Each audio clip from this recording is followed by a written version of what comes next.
আসসালামু আলাইকুম, আমি নোমান তৃতীয় শ্রেণীর বাংলাদেশ ও বিশ্ব পরিচয় বই নিয়ে তোমাদের সাথে ধারাবাহিকভাবে আলোচনা করছিলাম। তার ধারাবাহিকতা এখন ৪৫ নম্বর পৃষ্ঠা ২ নম্বর টপিক মহাসাগর নিয়ে আলোচনা করব।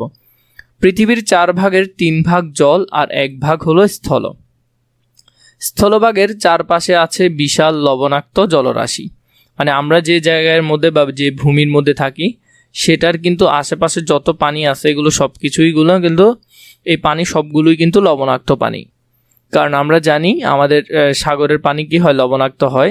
এই লবণাক্ত জলরাশি মহাসাগর। এই লবণাক্ত জলরাশিকে কি বলে? মহাসাগর।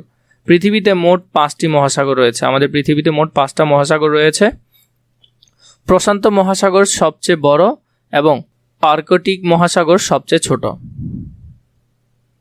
তাহলে এখানের মধ্যে আমরা এই যে প্রশান্ত মহাসাগর দেখছি এটা সবচেয়ে বড়, আর আরেকটা হলো আর্কটিক মহাসাগর, এটা সবচেয়ে ছোট।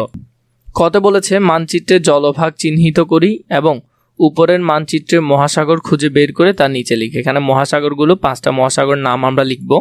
তো 5টা মহাসাগরের নাম যদি লিখি, প্রশান্ত মহাসাগর, আটলান্টিক মহাসাগর, ভারত মহাসাগর, উত্তর মহাসাগর বা আর্কটিক মহাসাগর, আরেকটা হলো দক্ষিণ মহাসাগর বা অ্যান্টার্কটিক মহাসাগর। এই 5টার নাম সুন্দর করে এখানে খালি জায়গার মধ্যে 5টা জায়গায় 5টা লিখে ফেলবে। এরপরে হলো 2 নম্বরে বলেছে পূর্বের পৃষ্ঠার মানচিত্র পর্যবেক্ষণ করি ও নিচের ছকে তথ্য লিখি।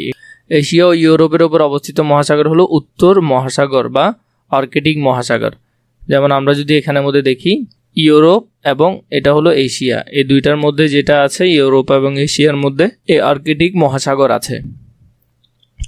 এরপরে 2 নম্বরে এশিয়ার নিচে অবস্থিত মহাসাগর হলো ভারত মহাসাগর। এশিয়ার নিচে অবস্থিত মহাসাগর ভারত মহাসাগর। দক্ষিণ আমেরিকার পাশে অবস্থিত মহাসাগর হলো আটলান্টিক মহাসাগর। সবচেয়ে বড় মহাসাগর হলো প্রশান্ত মহাসাগর। সবচেয়ে ছোট হলো উত্তর মহাসাগর।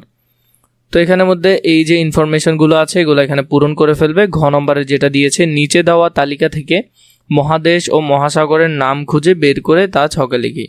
এখানের মধ্যে মহাদেশ কোনটা? যেমন আমরা যদি মহাদেশ দেখি তাহলে এশিয়া একটা মহাদেশ, এখানে এটা হবে। এদিকে আফ্রিকা একটা মহাদেশ, এটাও হবে। দক্ষিণ এটা একটা দিক, তাহলে এটা হবে না।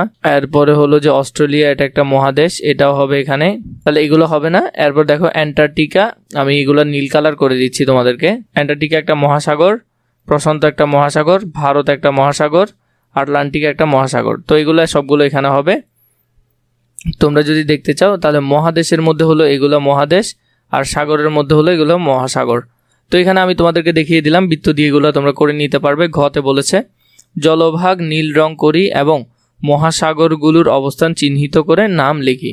তো এখানে এই যে জলভাগগুলো আছে মানে এই অংশটাকে তোমাদেরকে নীল রং করতে বলেছে এখানে, আর বাকি অংশগুলো তোমাদেরকে নাম লিখতে বলেছে, যেটা যে নামের হবে সেই নামে লিখতে বলেছে।